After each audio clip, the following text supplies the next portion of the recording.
You're gonna show them all that I'm a fraud and my dog drew all my drawings. Hi there and welcome to this video. In this video I am showing you how I drew this pair of lips with color pencils and markers as a base. So with that super awkward intro out of the way, I just want to say the reference picture for this drawing is by Fabriano. I'll link to her Instagram in the description down below and you should definitely go check her out. So, over some time I have accumulated quite a few gift cards to various art stores, so I decided to go ahead and buy some markers.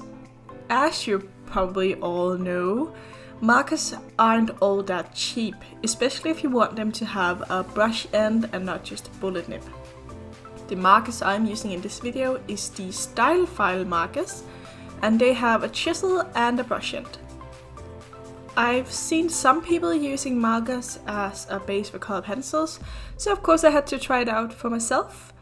I've never drawn with markers before, so those of you who are used to it, please don't judge me. I honestly have no idea what I'm doing while I was laying down the base to begin with. So, to begin with, I wanted to establish a vibrant base color as well as shading in my light and dark areas, and this is to build some contrast. It was important for me that no areas got too dark, as I wasn't exactly sure just how much the color pencil would cover and how much I could lighten up an area again. I used the brush end for about 99% of the base, as it blended really great and it was easier to control it compared to the chisel end. However, I did use the chisel end for some of the larger areas. One of the things I wanted to avoid were unblended darker areas with sharp edges, as these would be hard to cover with a pencil, so I tried using some transition colors in between. When drawing the golden area, it's common for people to jump straight to creams, yellows and orangey colors, but actually gold have a lot of warm grays and greens in it, so I opted to mix in some of those.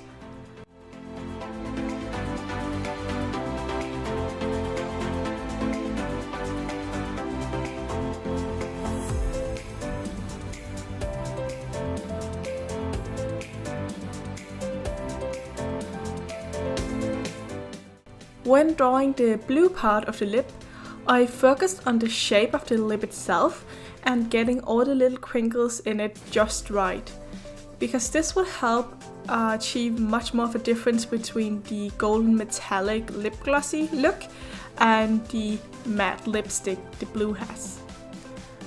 But also I was careful not to draw in too many crinkles and wrinkles, as that would make the lip appear very dry. What I often see with people drawing lips is that they begin to outline the lips and they forget all the details in the lips themselves. Lips don't actually have a darker outline, so try to avoid that. The crinkles in the lips curve outwards from the center of the lip, so remember to not just draw straight lines. You should also add in some variation to the curves so they're not all the same, as this will make your picture appear more realistic. Also try to add a few dots or smaller horizontal lines. When highlighting, I use a lighter blue in a few different shades and not white.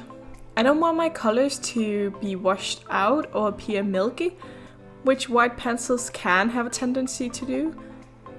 I did this in the gold area though.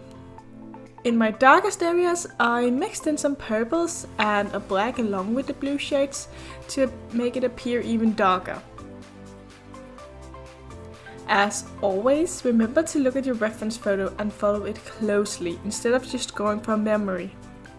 Try to think of your picture as shapes and abstract forms, rather than, okay, I'm drawing a pair of lips, I know what lips look like.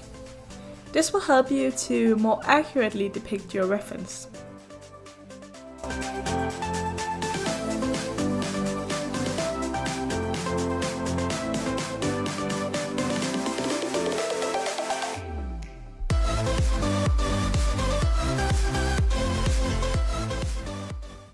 Don't be scared to use some darker colors when you're drawing teeth. Teeth aren't actually all white, And if you draw them all white, people are going to look scary. They are shiny and they're reflecting the colors around them. In this drawing I used some blues, yellows, violets and warm greys. The blue is the reflection from the bottom lip. The yellow is a reflection from the gold. The violets are a reflection from the tongue and the inside of the lips. And warm greys are from the teeth itself.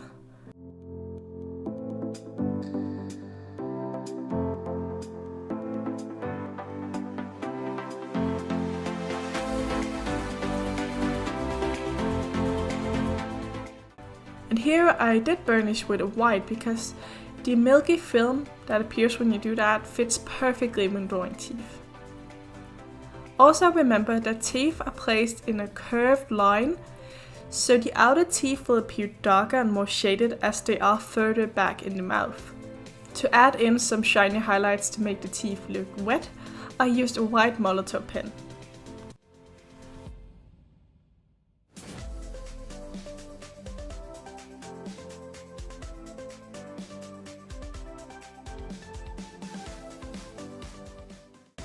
When drawing things that need to appear metallic, really study your reference. What you'll find is that there is a sudden change in colors, and usually there isn't a whole lot of smooth gradients in between colors. You should try and think of elongated, pretty sharp shadows and highlights. You'll also need to be wary of not leaning any areas grainy, as it is often the case with color pencils. So what I did is I burnished with my pencils and then I used white to burnish over highlights in the gold areas. So what I tried to do in the golden area is to just remember to have a good contrast. I also tried to bring in some of the blues from the bottom lip as the gold is reflective. I didn't want it to appear just flat. So the shapes and the lights was really important, but I also added in a lot of dots because it's a glitter pigment it looks like with small flakes in it. I also didn't want it to be crinkly like the bottom lip because it is sort of glossy and shiny. I also brought in a bit of pinks. When somebody asked me how do I get better at drawing, I tell them do studies. This is a study I did myself. It was a challenge. I told myself I was allowed to use a maximum of 5 hours.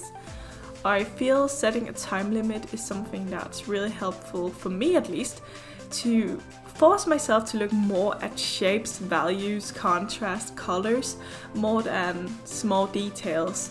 It forces me to think more about, what will make this drawing appear realistic when using the right tones and such, rather than, oh, is this little dot correct or this little line correct? So that's something I definitely recommend doing if you want to challenge yourself a bit.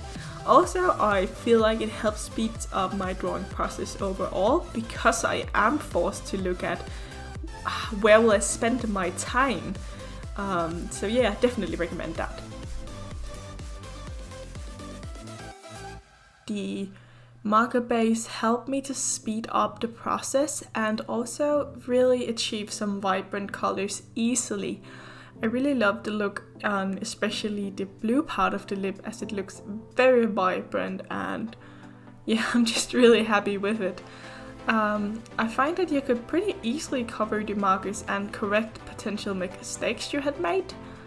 But of course the darker areas could not be removed, and I struggled with some places where I had not made a very nice transition from darker to lighter, but overall I think it's mostly me that sees that.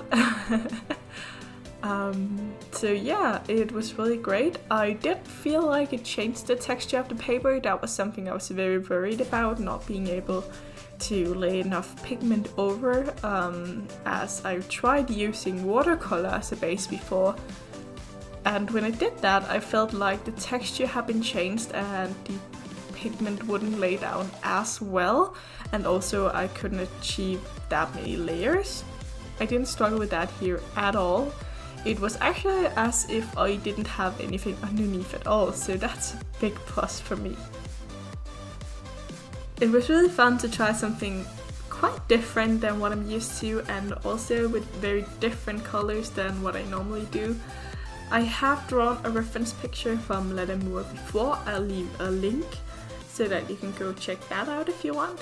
And that's basically it. I hope you liked this drawing. I personally did. It's one of my all-time favorites actually. So thank you very much for watching.